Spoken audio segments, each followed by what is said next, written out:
Hello friends, welcome back to my channel. நாமும் business செய்யலாம். இன்றைக்கி நம்மளோட சேனலில் ஒரு ஸ்மால் ஸ்கேல் மேனுஃபேக்சரிங் பிஸ்னஸ் பற்றி தான் பார்க்க போகிறோம். நிறைய பேர் வந்து ஒரு குறிப்பிட்ட அமௌண்ட் வச்சுட்டு, ஃபார் எக்ஸாம்பிள் 1,00,000 இருக்குது, 5,00,000 இருக்குது, அதுக்குள்ளே ஏதாச்சும் வந்து ஒரு பிஸ்னஸ் இருந்தால் சொல்லுங்கள் அப்படின்றீங்க. அவங்களுக்கெல்லாம் இந்த பிஸ்னஸ் வந்து ரொம்ப ஆப்டாக சூட் ஆகும். ஸோ நம்மளோட முதலீட்டை பார்த்தீங்க அப்படின்னா ஃபஸ்ட்டு மாதத்துலேயே நம்மளால் ஈஸியாக வந்து எடுத்துட முடியும். அந்த மாதிரி டைப் ஆஃப் பிஸ்னஸ் தான் இது. ஸோ இந்த பிஸ்னஸில் வந்து லாபம் நஷ்டம் அப்படின்றத பார்க்குறதுக்கு மேலே மார்க்கெட்டோடைய டிமாண்ட் எப்படி இருக்கும் அப்படின்னு பார்த்தீங்க அப்படின்னா, பல கோடி உங்களுக்கு டேர்ன் ஓவர் தரக்கூடிய ஒரு ப்ராடக்ட் தான் இது. இந்த இண்டஸ்ட்ரியில் நம்ம காலை வச்சிட்டோம் அப்படின்னா கண்டிப்பாக வந்து திருப்பி ரிவர்ட் பேக்கே எடுக்க மாட்டோம். அந்த மாதிரி ஒரு இண்டஸ்ட்ரி, நல்ல பூம் ஆகிட்டு இருக்க இண்டஸ்ட்ரி, இன்னும் ஃபியூச்சர்லேயும் பூம் ஆகிட்டு இருக்க இண்டஸ்ட்ரீஸ். ஸோ பப்ளிக் இருக்கிற வரைக்குமே இந்த பிஸ்னஸ் வந்து சஸ்டைன் ஆகிட்டே தான் இருக்கும். ஸோ இந்த பிஸ்னஸ் எப்படி, என்ன பண்ணுறது, என்னென்ன லைசன்ஸ் டாக்குமெண்ட்ஸ் தேவை அப்படின்ற டீட்டெயில்ஸ் பார்த்துடலாம். இப்போ தான் ஃபர்ஸ்ட் டைம் நம்மளோட சேனலை பார்க்குறீங்க, இன்னும் நீங்கள் சப்ஸ்கிரைப் பண்ணல அப்படின்னா கீழே தெரிய ரெட் கலர் பட்டன் ப்ரெஸ் பண்ணி சப்ஸ்கிரைப் பண்ண மறக்காதீங்க. ஸோ நீங்கள் சப்ஸ்கிரைப் பண்ணுறது தான் எனக்கு ஒரு என்கரேஜ்மெண்ட் வீடியோஸ் ஷேர் பண்ணுறதுக்கு. ஸோ கான்செப்ட்குள்ளே போயிடலாம். Instant masala noodles. Masala noodles பொறுத்தளவுக்கு இந்த மாதிரி பிளாக் நூடுல்ஸ் அப்படின்னு சொல்லுவாங்க. இதில் நிறைய பிராண்ட்ஸ் வந்துருச்சு, இந்தியன் பிராண்ட்ஸ் நிறைய வந்துருச்சு. என்னதான் வந்து நிறைய பிராண்ட்ஸ் வந்தாலுமே வந்து ஒருத்தரும் ஒரு புதுமையை எடுத்துகிட்டு வரும்போது மக்கள் வந்து அதை ட்ரை பண்ணணும்னு தான் நினைக்கிறாங்க. இதுக்கு ஒரு பெரிய எக்ஸாம்பிளே பார்த்தீங்க அப்படின்னா நம்மளுடைய டெலிவிஷன்ஸ், அதாவது வந்து இப்போ இருக்கிற movie industries, film industry. So film இண்டஸ்ட்ரீஸில் நம்ம பார்க்குறோம், இதுக்கு முன்னாடி இருந்தவங்கெல்லாம் வந்து ஹீரோஸ் இப்படி இருக்கணும், இவ்வளோ ஹைட்டாக இருக்கணும், இவ்வளோ அழகாக இருக்கணும், இந்த மாதிரி இருக்கணும்லாம் நம்ம யோசித்தோம். ஆனால் இப்போ வர ஹீரோஸ் எல்லாமே பார்த்தோம் அப்படின்னா எல்லாருமே நம்மளை கம்பேர் பண்ணும் போது நம்மளே பெஸ்ட்டாக இருக்கும், நம்மளே ஒரு ஆக்டர் ஆகிடலாமே அப்படின்னு நமக்கு தோன்ற அளவுக்கு வந்து இருக்காங்க அவங்க. பட் ஈவன் அவங்களோட படமும் வந்து டாப் ஹிட்டாக தான் இருக்குது. ஏன்னா டேலண்ட்ஸ், அவங்களோட க்ரியேட்டிவ்னஸ், அவங்களுக்கு தெரிஞ்சதை அவங்க பண்ணுறாங்க. அதே தான் பிஸ்னஸ்லேயே நம்ம பண்ணணும். எவ்வளோ பேர் பெரியவங்க இதில் இருந்தாலும், எவ்வளோ காம்படிட்டர்ஸ் இருந்தாலும், நீங்கள் வந்து என்ன ஒரு புதுசை இதில் காட்டுறீங்க அப்படின்றது தான். ஏன் இதை சொல்கிறேன் அப்படின்னா, டாப் பிராண்ட்லாம் இதில் இருக்காங்களே, நாங்கள்லாம் இதில் சஸ்டெயின் ஆக முடியுமா அப்படின்னு நீங்கள் கேட்பீங்க. இது ஒன்றும் புது பிஸ்னஸ் கிடையாதுன்னு சொல்லிட்டு. அஃப்கோர்ஸ் இது புது பிஸ்னஸ் கிடையாது, ஆனால் நீங்கள் நினச்சா இதில் புதுசாக ஏதாவது பண்ண முடியும். ஸோ எனக்கு தெரிஞ்ச ஒரு சில ஃபியூ கான்செப்ட்ஸ் நான் உங்களுக்கு ஷேர் பண்ணுறேன். உங்களுக்கு ஹெல்ப்ஃபுல்லாக இருந்தால் அதை நீங்கள் யூஸ் பண்ணிக்கோங்க. ஸோ இந்த பிஸ்னஸ் நீங்கள் ஸ்டார்ட் பண்ணணும்னா ஃபர்ஸ்ட் நீங்கள் தெரிஞ்சிக்க வேண்டியது என்னென்னா, இதுக்கு பில்டிங், அதாவது ஒரு ஏரியா உங்களுக்கு தேவை. குறைஞ்சபட்சம் உங்களுக்கு ஒரு ரிக்வயர்மெண்ட்ஸ் அப்படின்றது ஒரு 1,500 2,000 ஸ்கொயர் ஃபீட். அது மிஷின் போடுறதுக்கு நமக்கு இடம் தேவை. அந்த மிஷினுக்கு பார்த்தீங்க அப்படின்னா உங்களுக்கு இன்வெஸ்ட்மெண்ட்ஸ் தேவை, ஒர்க்கிங் கேபிட்டல், ரா மெட்டீரியல்ஸ் தேவை. ஒரு ஸ்மால் ஸ்கேல் மேனுஃபேக்சரிங் பிஸ்னஸாக செய்தீங்கன்னா இந்த ஒரு மூணுமே வேணும் உங்களுக்கு. ஒரு ஸ்பேஸ் வேணும், மேன் பவர் வேணும், ஒரு ஒர்க்கிங் கேபிட்டல், இதெல்லாம் இருக்குது. என்னால் வந்துட்டு ஒரு பிஸ்னஸ் மேனுஃபேக்சரிங்கில் நான் பண்ணணும்னு நினைக்கிறேன் அப்படின்னா நீங்கள் தாராளமாக ஸ்டார்ட் பண்ணலாம். லைசன்ஸ் பொறுத்தளவுக்கு எஃப்எஸ்ஐ கண்டிப்பாக வேணும். இது ஒரு ஃபுட் ப்ராடக்ட்ஸ் அப்படின்றதுனால ஜிஎஸ்டி கண்டிப்பாக வேணும், அதை எடுத்துக்கோங்க. ரா மெட்டீரியல்ஸ், இதில் யூஸ்வலாக காமனாக யூஸ் பண்ணுற ரா மெட்டீரியல்ஸ் என்னென்னு பார்த்தீங்க அப்படின்னா கோதுமை மாவு, மைதா மாவு, இதுதான் வந்து காமனாக யூஸ் பண்ணுறது. என்னதான் வந்து சிறுதானியங்களில் வந்து ப்ரொமோட் பண்ணுங்க, சிறுதானியங்கள் உடம்புக்கு நல்லது அப்படின்னு சொல்லிட்டு நம்ம கத்தி சொன்னால் கூட யாரும் பப்ளிக் வந்து அதை அந்த அளவுக்கு வந்து சீரியஸ்னஸாக எடுத்துக்கிறது கிடையாது. நிறைய பேருக்கும் வந்து குழந்தைங்களுக்கு அதை வாங்கி கொடுக்கறது கிடையாது. ஏன்னா நம்மளோட டேஸ்ட் பட்ஸ் வந்து அதுக்கு பழகலை நமக்கு. ஸோ மில்லட்ஸில் அப்படின்னும் போதே நமக்கு ஒரு இது, அது எப்படிடா இருக்கும் அப்படின்னு சொல்லிட்டு. மில்லட்ஸை பொறுத்த அளவுக்கு நம்ம தண்ணியில் போட்டு வேக வைக்கும் போது கொஞ்சம் தடிமலாக தான் இருக்கும். கோதுமை மாவு தண்ணியில் போடும் போது தடிமலாக தான் இருக்கும். மைதா போடும் போது தான் நமக்கு அந்த மெலிசான வந்து இது வரும். அது வந்து குளூட்டன் இருக்குது நமக்கு நிறைய. ஸோ அதனால தான் அந்த வழவழப்பம், அந்த வந்து வெந்துருச்சுன்னா அது வந்து ஒரு மாதிரி ஸ்லிம்மாக அந்த ஷைனிங் ஆனது இது எல்லாமே கொடுக்குது. பட் மில்லட்ஸ்லையும் கோதுமையிலையும் கண்டிப்பாக அது வராது தான். ஆனால் நம்மளோட உடம்புக்கு அது ரொம்ப ரொம்ப ஆரோக்கியம். ஸோ இது தெரிஞ்சாலே போதும் மக்களுக்கு. இதை தான் நம்ம தெரிய வைக்கணும். அது கூட ஸ்டார்ச் கொஞ்சம் சேர்ப்பாங்க, எதுலையுமே ஸ்டார்ச் சேர்க்கணும். அப்போ தான் வந்து இந்த நூடுல்ஸு, பாஸ்தா இதெல்லாமே பண்ண முடியும். அதுக்கப்புறம் சர்க்கரை. நெக்ஸ்ட் பார்த்தீங்கன்னா காமன் சால்ட், உங்களுக்கு நார்மல் ஒயிட் சால்ட்டு, அப்புறம் ஸ்பைசஸ், ஹெர்ப்ஸ் சேர்ப்பாங்க. அதுக்கப்புறம் பார்த்தீங்கன்னா கார்லிக், ஜிஞ்சர், அதுக்கப்புறம் சோடியம் பைகார்பனேட். சோடியம் பைகார்பனேட்ன்றது ப்ரிசர்வேட்டிவ், எதுவும் வண்டு பூச்சிகள் அரிக்காமல் இருக்கிறதுக்கு. ஸோ ஒரு இன்ஸ்டன்ட் நூடுல்ஸ் நீங்கள் பிளாக் பார்க்குறீங்க அப்படின்னா இத்தனை ஐட்டமும் அதில் இருக்கும். நீங்கள் கேட்பீங்க மசாலாவா நான் சொல்கிறதுன்னு. இது மசாலா கிடையாது நான் சொல்கிறது. நீங்கள் நூடுல்ஸ் பிளாக்லேயே இந்த டேஸ்ட் ஃப்ளேவர்ஸ் இருக்கணும். நீங்கள் நார்மலாக நம்ம நூடுல்ஸ் கடையிலேருந்து வாங்குறோம் இல்லைங்களா, மசாலா இல்லாமல் அதை உடச்சி நீங்கள் சாப்பிட்டு பார்த்துருக்கீங்களா? சாப்பிட்டு பாருங்கள், நமக்கு அந்த ஃப்ளேவர் தெரியும். இது எல்லாமே அதில் போட்டால் தான் வந்து அது தண்ணியில் போடும்போது அடிஷ்னல் மசாலாவும் அது சேர்க்கும் போது தான் நம்மளோட டேஸ்ட் பட் இன்க்ரீஸ் பண்ணுற மாதிரி அது எல்லாமே ஒன்றா சேர்ந்துருக்கும். ஸோ இதுதான் ரா மெட்டீரியல்ஸ். இதுக்கு பேக்கிங் பார்த்தீங்க அப்படின்னா மாய்ஸ்சர் ப்ரூஃப் பேக்கிங் உங்களுக்கு வேணும். அது ஒரு ஃபுட் ப்ராடக்ட்ஸ்ன்றதுனால அது வந்து என்னன்னா இன்ஸ்டன்ட் ஒரு 2 மினிட்ஸ்லேயே குக் ஆகிடும்ன்றதுனால ஆல்மோஸ்ட் நம்ம எல்லாமே வந்து நம்ம ஒர்க் பண்ணிட்டு இருப்போம் அதில். அதனால ஈஸியாக வந்து இன்செக்ட்ஸ் வந்து அதில் அட்ராக்ட் ஆகும். அதனால பூச்சி பிடிக்க வாய்ப்பு இருக்குது. அதனால தான் மாய்ஸ்சர் ப்ரூஃப் உங்களுக்கு இருக்கணும். ஈரப்பதம் வந்து அதை என்ன சொல்கிறது கட்டுப்படுத்தணும். அந்த மாதிரியான பேக்கிங் போடணும். வெளியே பண்ணுற பாக்ஸிங்கும் உங்களுக்கு அவுட்டர் கவரும் பார்த்தீங்க அப்படின்னா காட்டன் பாக்ஸ் நல்லா வந்து ஒரு ஸ்ட்ராங்கான காட்டன் பாக்ஸாக இருக்கணும். அப்போ தான் வந்து அந்த மாய்ஸ்சர் வந்து உள்ளே இறங்காது. ஸோ பேக்கிங் பொறுத்தளவுக்கு ரொம்ப கவனமாக இருக்கணும்.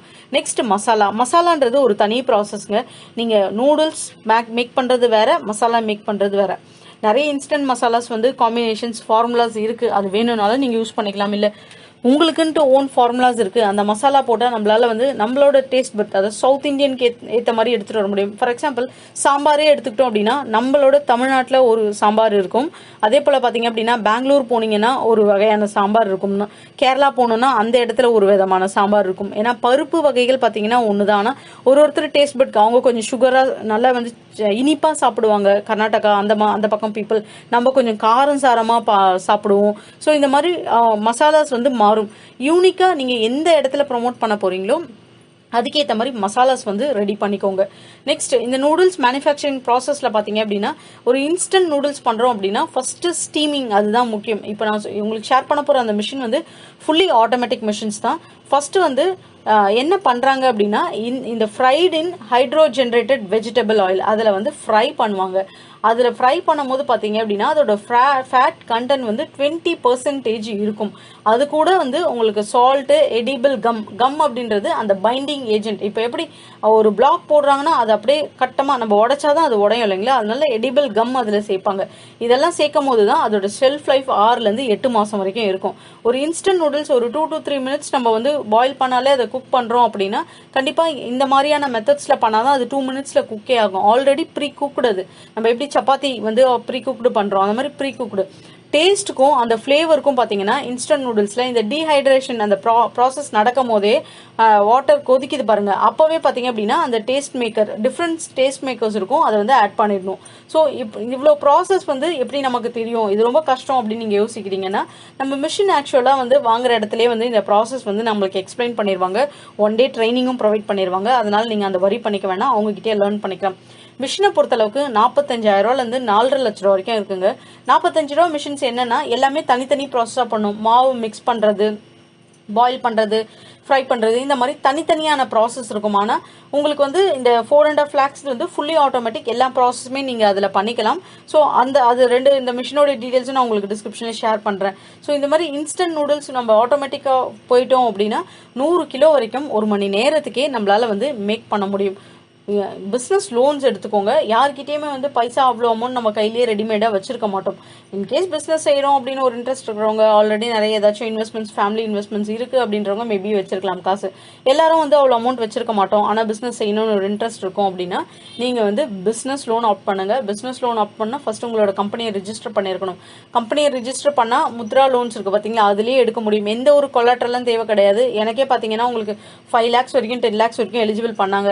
எனக்கு ரிக்யர்மெண்ட்ஸ் இல்லை அப்படின்றதுக்காக அதை நான் வேண்டாம்னு சொல்லிட்டேன். இப்போ எஸ்எஸ்ஐயில் தான் கம்பெனி ரிஜிஸ்டர் பண்ணேன். நம்ம ரிஜிஸ்ட்ரேஷன்ஸ் பண்ணதுமே பார்த்தீங்க அப்படின்னா ஜிஎஸ்டி பண்ணுவோம் இல்லைங்களா, ஜிஎஸ்டி ரிட்டர்ன்ஸ் நான் ஃபைல் பண்ணும்போது கேட்பாங்க நம்ம உங்களுக்கு வேணுமா இந்த லோன் சொல்லிட்டு. அதுக்கப்புறம் அந்த ஏஜென்ட்ஸ் கால் பண்ணுவாங்க. நீங்கள் டாக்குமெண்ட்ஸ் கொடுக்குறீங்க, பேங்க் ஸ்டேட்மெண்ட் கொடுக்குறீங்க, எல்லாமே ஓகேவா இருக்குது அப்படின்னா 10 lakh வரைக்கும் உங்களுக்கு லோன்ஸ் எலிஜிபிள் பண்ணுவாங்க. நீங்கள் பிஸ்னஸ் லோன்ஸ்க்கு வந்து ஆப்ட் பண்ணிக்கலாம். உங்களுக்கு இயர்ஸும் டர்ன் ஓவர் நல்லாவே கொடுப்பாங்க. பேமெண்ட் பண்ணுறதுக்கு ரீபேமெண்ட்க்கு 7 வருஷம் 10 வருஷம் கொஞ்சம் கொஞ்சமாக நீங்கள் அமௌண்ட் அடைச்சிக்கலாம். ஸோ அப்படியே பிஸ்னஸ் லோன்ஸ் நீங்கள் எடுத்துக்கலாம். ப்ராஃபிட் பொறுத்த அளவுக்கு ஆக்சுவலாக இந்த இண்டஸ்ட்ரியிலேயே வந்துட்டு இன்ஸ்டன்ட் நூடுல்ஸில் நம்ம யூஎஸ் வேல்யூ படி எடுக்கிறோம் அப்படின்னாலே 46.75 பில்லியன் 2020லேயே இதுக்கு வந்து இந்த இன்ஸ்டன்ட் நூடுல்ஸ்க்கு வந்து அவ்வளோ அளவுக்கு வேல்யூ இருந்தது. இப்போ 22. ஸோ அப்கமிங் இயர்ஸில் இன்னுமே இதோடைய வேல்யூ வந்து இன்க்ரீஸ் தான் ஆகுன்றாங்க. அதனால தான் டிஃப்ரெண்ட் பிராண்ட்ஸ் இதில் வராங்க. 100 கிராம் பார்த்தீங்கன்னா 12 ரூபா நம்ம காஸ்டிங்கில் கொடுக்குறோம் அப்படின்னா 1 கிலோ 120 ரூபா. ஸோ பர் டே வந்து 8 hours ஒர்க் பண்ணுறாங்க. 100 கிலோ ப்ரொடக்ஷன்னா 800 கிலோ 96,000 கிட்ட ப்ரொடக்ஷன். 20% ப்ராஃபிட்னா உங்களுக்கு 19,200 ரூபா லாபம். உங்களோட ஓன் பிராண்ட்லேயே இந்த அமௌண்ட்டை நம்மளால வந்து ஏர்ன் பண்ண முடியும். தாராளமாக உங்களால் வந்து ஏர்ன் பண்ண முடியும். இது ஒரு பிக் ஸ்கேல் இண்டஸ்ட்ரின்றதுனால ஒரு டீலர்ஸ் டிஸ்ட்ரிபியூட்டர்ஸ் கண்டிப்பாக நமக்கு தேவை. நான் சொன்னேன் இல்லைங்களா, ஒரு புதுமையை நீங்கள் காட்டணும்னு சொல்லிட்டு, அதுதான் இது. மில்லட்ஸ், அதாவது எல்லா விதமான மில்லட்ஸ்லையும் நீங்கள் ட்ரை பண்ணலாம். இல்லை மில்லட்ஸ் இல்லை அப்படின்னா, இப்போது யூஸ்வலாக பார்த்தீங்கன்னா நமக்கு கோதுமை மாவுலேயே வந்து நல்ல டேஸ்ட் ஃப்ளேவர்ஸ் கொண்டு வராங்க. அதில் முருங்கைக்கீரை பவுடர் இருக்குது பார்த்தீங்களா, அந்த மாதிரி முருங்கைக்கீரை, தூதுவளை. ஏன்னா இப்போ பெரியவங்களெல்லாம் சொல்லுவோம், வயசானவங்களெல்லாம் மைதா மாவு இதெல்லாம் நைட்டெல்லாம் நூடுல்ஸ் சாப்பிடாது, செரிமானமே ஆகாது, எதுக்கு எங்களை தொல்லை பண்ணுறீங்க அப்படின்னு சொல்லிட்டு நம்மளே சொல்லுவோம். ஏன்னா அவங்களுக்கு அது டைஜஷனே ஆகாது சாப்பிட்டானா, அவங்களுக்கும் சாப்பிடணுன்ற ஆசை இருக்கும். அவங்கெல்லாம் பார்த்தீங்கன்னா இந்த மாதிரி சிறுதானியங்களில் மேக் பண்ணது சாப்பிடலாம். வேக வச்சு தான் கொடுக்கறது.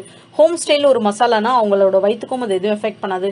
முருங்கைக்கீரை பவுடர், அதே போல் உங்களுக்கு வந்துட்டு இந்த மாதிரி நார்மலாக வந்துட்டு உங்களுக்கு தூதுவளை, முடக்கட்டான், இந்த மாதிரியான சாப்பிட எடிபிளாக நம்ம சாப்பிடக்கூடிய பவுடர்ஸ் எல்லாமே ஆட் பண்ணி மிக்ஸ் பண்ணி ஒரு மசாலாஸ் ரெடி பண்ணி கொடுக்கலாம். இதுதான் வந்து புதுமை. அதே போல் பார்த்தீங்க அப்படின்னா இந்த நூடுல்ஸ் மட்டும் இல்லாமல் டிஃப்ரெண்ட் ஷேப்ஸ்லையும் நம்ம பண்ணலாமாங்க. இந்த மாதிரியான எல்லா டைப் ஆஃப் பாஸ்டாஸும் பண்ணலாம். மார்க்கெட்டிங், டீலர்ஸ், டிஸ்கவுண்ட்ஸ், டிவி கமர்ஷியல்ஸில் நீங்கள் கொடுக்கணும். ப்ரொமோஷன்ஸ் குவாலிட்டியாக நீங்கள் பண்ணணும். அதே போல் கிட்ஸ்க்கு ஏதாச்சும் இந்த மாதிரி டாய்ஸ், ஒரு 1 ரூபி 2 ருபீஸ் இந்த மாதிரி டாய்ஸ் வந்துச்சு அப்படின்னா அந்த நூடுல்ஸ் பேக்கெட்குள்ளே வச்சு அட்டாச் பண்ணி கொடுக்குற மாதிரி. ஸோ இந்த மாதிரி ப்ரொமோஷன்ஸ் பண்ணிங்க அப்படின்னா கண்டிப்பாக தாராளமாக நல்ல ஒரு மார்ஜின் அப்படின்றத எடுக்க முடியும். ஒரு 5 lakh rupees இருக்குது, என்னால் வந்து ஒரு பிஸ்னஸ் லோன் ஆப்ட் பண்ணி இந்த மாதிரி ஒரு பிஸ்னஸ் நான் செய்யணும்னு நினைக்கிறேன்னா தாராளமாக ட்ரை பண்ணி பார்க்கலாம். நல்ல ஒரு இன்கம், ஒரு ஃபியூச்சர் பிஸ்னஸ் இது. உங்களுக்கு இந்த வீடியோ பிடிச்சிருந்ததுன்னா நம்மளோட சேனலை கண்டிப்பாக சப்போர்ட் பண்ணுங்கள், சப்ஸ்கிரைப் பண்ணுங்கள். அப்படியே உங்கள் ஃப்ரெண்ட்ஸ் கூட ஷேர் பண்ணிவிட்டு ஒரு லைக் பண்ண மறக்காதீங்க. தேங்க்யூ.